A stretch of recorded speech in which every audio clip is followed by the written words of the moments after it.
사무엘상 3장 10절에서 14절 말씀입니다. 여호와께서 나타나셔서 그곳에 서서 조금 전처럼 부르셨습니다. 사무엘아, 사무엘아. 그러자 사무엘이 말했습니다. 말씀하십시오. 주의 종이 듣고 있습니다. 그러자 여호와께서 사무엘에게 말씀하셨습니다. 보아라, 내가 이스라엘에 어떤 일을 행할 것이다. 그것을 듣는 사람마다 두려워서 귀가 울릴 것이다. 그때 내가 엘리의 집안에 대해 말한 모든 일을 처음부터 끝까지 다 이룰 것이다. 내가 엘리의 집안을 영원히 심판하겠다고 말한 것은 엘리가 자기 아들들이 스스로 벌을 청하는 것을 알면서도 그것을 막지 않았기 때문이다. 그러므로 내가 엘리의 집안을 두고 제물이나 예물로 결코 깨끗해질 수 없다라고 맹세했던 것이다. 아멘. 오늘 말씀은 하나님께서 어린 사무엘을 다시 부르시는 말씀입니다. 사무엘은 이제 엘리 제사장이 가르쳐준 대로 답합니다. 10절 말씀을 보면 사무엘은 이렇게 하나님의 부르심에 응답합니다. 말씀하십시오. 주의 종이 듣고 있습니다. 이 짧은 고백은 단순한 대답이 아닙니다. 하나님 앞에 서는 사람의 가장 바른 자세이죠. 말하는 사람이 아니라 듣는 사람이 되는 것. 내 생각을 앞세우는 사람이 아니라 하나님의 말씀 앞에 자기 자신을 두는 것. 그것이 신앙생활의 출발입니다. 그런데 11절 말씀을 보면 하나님께서 사무엘에게 들려주신 말씀은 매우 충격적이었습니다. 하나님은 이제 이스라엘 가운데 한 가지 일을 행하실 것인데 그것을 듣는 사람마다 귀가 울릴 것이라고 말씀하십니다. 여기서 귀가 울릴 것이다 라고 하는 이 말씀은 단순히 놀란다는 정도가 아닙니다. 마치 강력한 충격을 받아 정신이 번쩍 들 정도의 두려움과 떨림을 의미합니다. 왜 이런 충격적인 말씀이 선포되었습니까? 그 이유는 하나님께서 오랫동안 침묵하신 것이 아니라 이제 더 이상 방치하지 않으시겠다는 뜻이기 때문입니다. 사람들은 그동안 스스로 하나님을 잘 섬기고 있다고 생각했을지 모릅니다.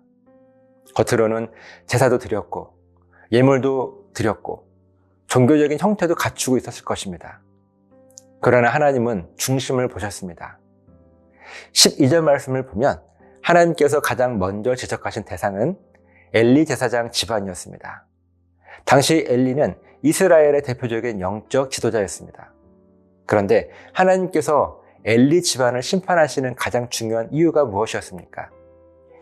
13절 말씀을 보면 엘리 제사장이 자기 아들들이 스스로 벌을 청하는 것을 알면서도 그것을 막지 않았기 때문이었습니다. 여기서 우리는 매우 중요한 신앙생활의 원리를 깨닫게 됩니다. 하나님은요, 단지 악을 행한 사람만 보시는 것이 아니라 그 악을 알고도 방치한 책임도 물으신다는 사실입니다. 엘리 제사장은 이런 신앙생활의 원리를 몰랐던 사람이 아닙니다. 이미 알고 있었습니다. 아들들이 죄를 짓는 것도 알았고 하나님 앞에서 얼마나 악한 일을 행하고 있는지도 알고 있었습니다. 그러나 그는 그것을 단호하게 막지 않았습니다. 바로 그 지점에서 하나님은 엘리의 죄를 물으십니다. 우리도 이 말씀 앞에서 반드시 우리 자신을 돌아보아야 합니다. 나는 지금 무엇을 알고도 방치하고 있습니까? 내 삶에 잘못된 습관이 있다는 것을 알면서도 그대로 두고 있지는 않습니까? 하나님이 기뻐하지 않으시는 태도, 관계, 우리의 말, 욕심, 게으름을 알면서도 언젠가는 고쳐지겠지 하며 미루고 있지는 않습니까? 또 우리의 가정 안에서는 어떻습니까?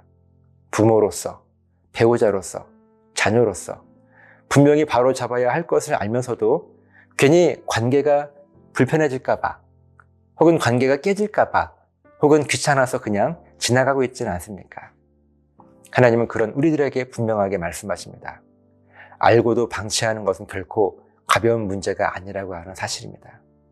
그런데 14절 말씀을 보면 엘리의 집안에 대하여 하나님께서 더 무겁게 선언하신 말씀이 있습니다. 제물이나 예물로 결코 깨끗해질 수 없다. 이 말씀은 하나님께 드리는 제사 자체가 쓸모없다는 뜻이 아닙니다. 문제는 제물과 예물이라고 하는 종교적 행위가 불순종을 덮어주는 가면이 되어서는 안 된다는 것입니다. 즉 겉으로는 하나님을 예배하며 여러 가지 눈에 보이는 신앙생활의 모습을 갖추고 있어도 정작 하나님 앞에서 돌이켜야 할 것을 붙들고 놓지 않는다면 눈에 보이는 그 모든 형식은 우리를 결코 살려내지 못할 것이라고 하는 말씀입니다. 온전한 신앙 고백의 본질은 나는 예배를 잘하고 있습니다가 아니라 하나님, 제가 하나님의 말씀 앞에서 돌이키겠습니다. 바로 여기에 있습니다. 그러므로 오늘 우리 각자는 스스로에게 질문해야 합니다. 나는 하나님 말씀을 듣는 사람입니까? 아니면 익숙하게 흘려보내는 사람입니까? 나는 내 잘못을 정말 잘 알고 있습니까? 아니면 모르는 척 하고 있습니까? 나는 겉으로 보이는 신앙의 형식으로 내 내면의 문제를 덮고 있지는 않습니까? 하나님께서 지금 내 삶 가운데 당장 멈추라고 하시는 것은 무엇입니까? 하나님께서 지금 바로 돌이키라고 말씀하시는 점은 무엇입니까? 하나님은요, 사무엘에게 말씀하셨고 오늘도 우리들에게 말씀하십니다.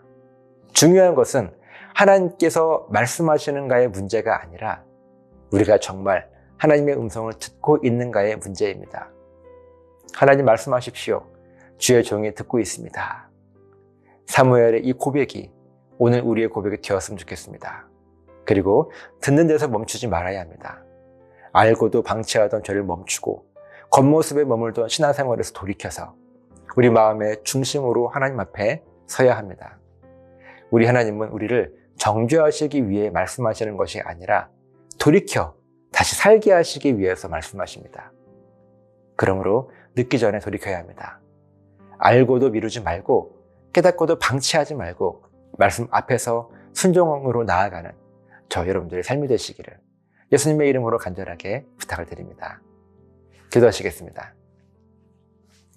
하나님, 참 무서운 말씀처럼 들리지만 우리가 우리 자신을 늘 돌아보게 하시고 우리의 부족한 부분들, 아니 하나님 앞에 범죄했던 부분들을 돌이켜 하나님 앞에 서게 하시고 내가 먼저 하나님 앞에 듣는 사람이 되겠다는 결단을 우리가 늘 할 수 있도록 지켜주시옵소서. 감사드리며 예수님의 이름으로 기도합니다. 아멘.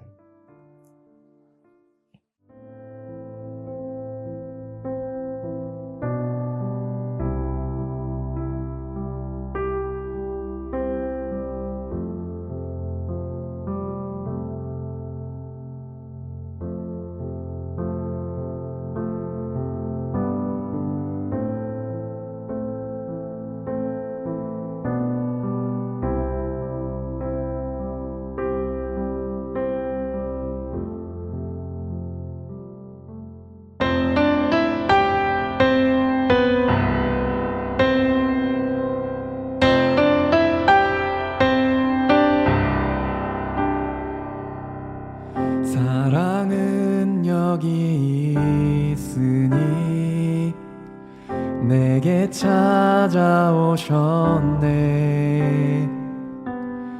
그가 먼저 날 사랑하사 아들 보내주셨네.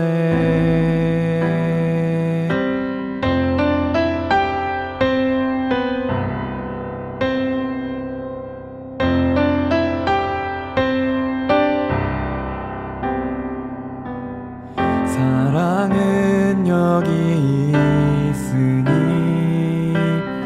예수 내 안에 있네.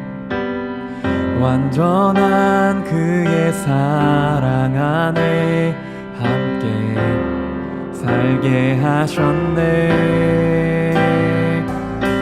오 위대하신 주의 이름 높이리라.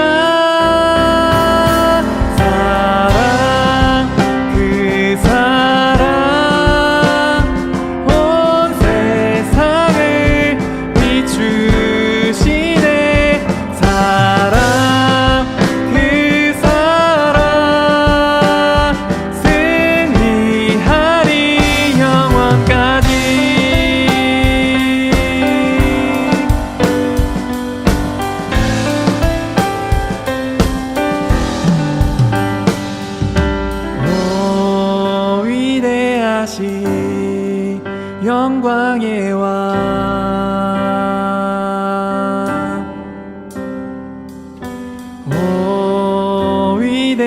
자신 영광의 왕